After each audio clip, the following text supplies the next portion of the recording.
So yan guys, what's up mga tigman? So another day, another food vlog mga idol. So nandito pa rin tayo, San Pablo City Night Market mga idol. Lechon Cebu Roll. Yan yung ipapakita ko sa inyo. At sabay-sabay natin titikman to mga idol.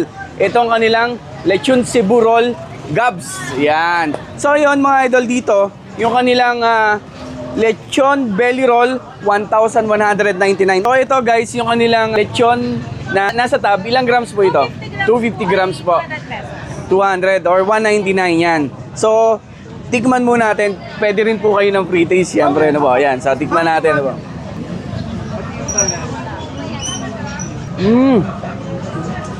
Natikman ko po ito yung gandong lasa sa Cebu.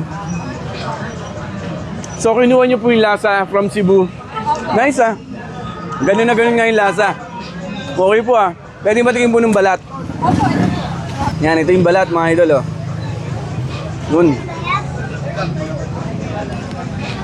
Hop. Ayun guys. Kung naghahanap kayo ng lasang Cebu na lechon roll. Yan. Okay dito kina Gabs. Lechon Cebu roll. So ito guys yung 199 nila na 250 grams. Ayan. O, di ba? Dami-dami na rin to, no? So kasi ito guys, yung lasa niya talagang originated from Cebu. So yun. So kung pag napunta kayo dito sa night market, tikman nyo rin tong kanilang Cebu roll. Parang pumunta ka na Cebu yung lasa, no?